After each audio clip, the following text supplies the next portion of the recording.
মহিষ ও গরুগুলোকে গোসল শেষে আবার কিছুক্ষণ মাঠে ঘাস খাওয়ানো হয়। ঠান্ডা বাতাস আর নদীর পানি পাশে, এটা তাদের দ্বিতীয় খাওয়ানোর সময়। সূর্য ঢলে পড়লে রাখালদের ব্যস্ততা আবার বাড়ে।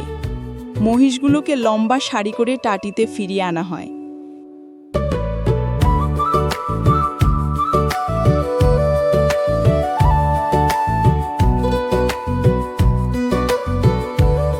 এখানেই মহিষ ও গরুগুলো রাত কাটায়। রাখালরা তাদের ঘুমানোর প্রস্তুতি, ঘাস বদলায়, পানি দেয়, দড়ি বাঁধে, খাবার ঠিক রাখে, নিরাপত্তা দেখে। ধীরে ধীরে পুরো বাতান শান্ত হয়ে আসে। মহিষ ও গরুগুলো নিশ্চিন্তে শুয়ে পড়ে। ধীরে ধীরে চর জুড়ে নেমে আসে অন্ধকার।